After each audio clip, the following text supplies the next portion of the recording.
Well, what's up again there, guys? Brian here at 3TR, and welcome to another solid episode of my weekly Q&A show, Top People's Questions, episode 222. I got a pretty solid episode from all regulars. I think I got about 10 questions, and they're all pretty simple, so this should be a pretty quick episode. Starting off with the first question coming from Phil Chucky Marks, and you want to know, do I think Isaac Clarke is going to die in Dead Space 4? Nah, well, I'd like EA to announce a Dead Space 4, but if they did do one, seeing where the story could actually go, I don't think so. I mean, he's gone through this crap 3 times before. I find it very unlikely that he'll die in a 4th game. Very unlikely. The next question comes from Kyle Zemet, and you want to know, would I be willing to put Ratchet and Clank before the remake in a Versus Series matchup?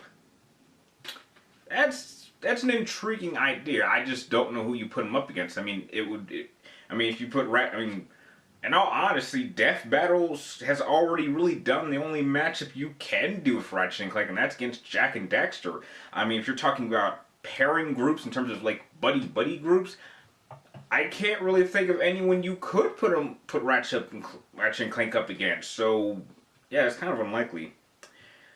This next one's my favorite because when I saw it made me laugh. The next one comes from Glenn Gashard, and your question is, do I have any tips on beating the boss in Final Fantasy X Every because the poison keeps killing you?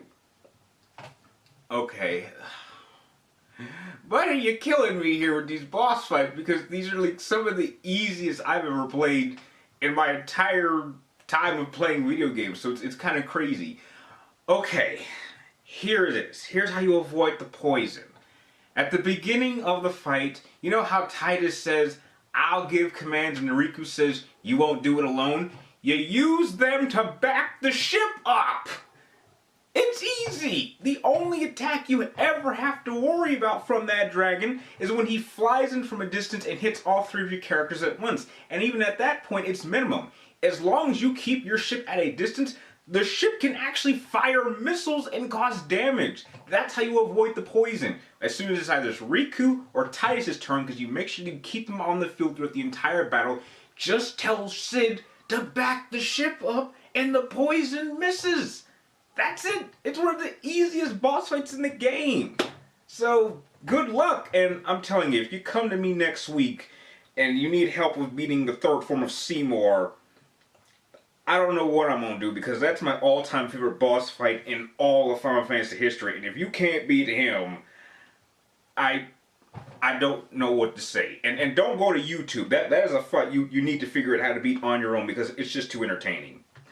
The next question comes from JDS4696. You want to know, who do I think the protagonist of Resident Evil 7 is going to be?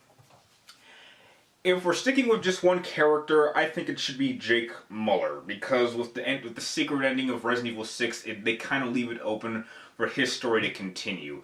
I would prefer they just stick to one campaign, but if they want to do multiple characters, I would say they'll bring Jake Muller back and maybe Leon S. Kennedy. I don't think they'll bring in Chris Redfield. They could bring in Joe Valentine again. That would be a welcome sight.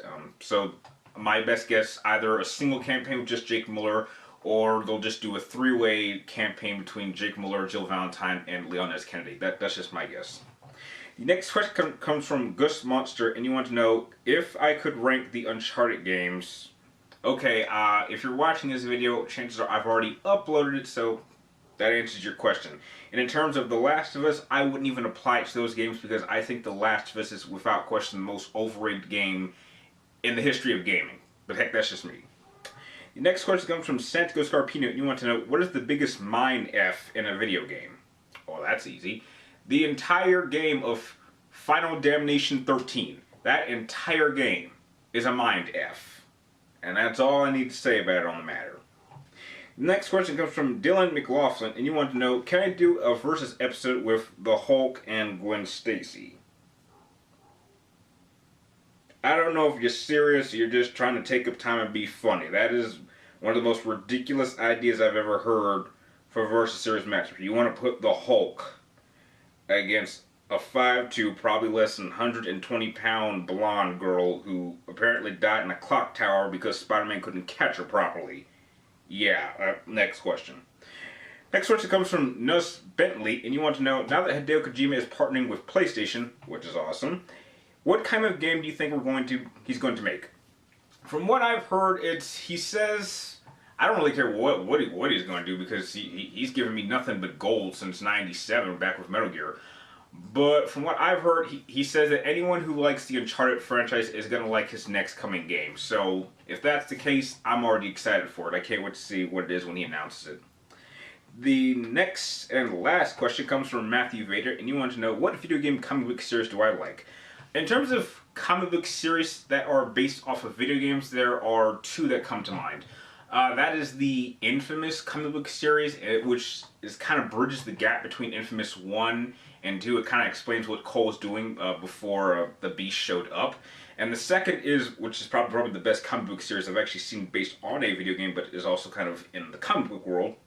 And that is the Injustice Volume series. That is incredible. I mean, I would say that Injustice is probably the best example of building its own continuity in a familiar territory and being just as interesting. Because just to see how chaotic the situation got from the moment that Superman killed Joker, and I mean, if you thought the Civil War for Marvel's division was crazy, just check out Injustice. I mean, so many characters get killed, the situation gets out of hand, and they bring in all these elements, including, you know, demons, gods, other dimensional beings. They even get the Greek gods involved at one point. I mean, it just gets crazy. So if you haven't read the Injustice comic book series, I would absolutely recommend you check that out, because it is just crazy.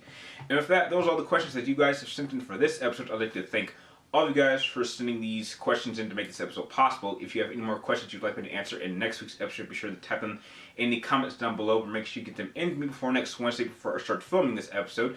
And like always, thank you guys for watching. You're awesome, and I will see you next time.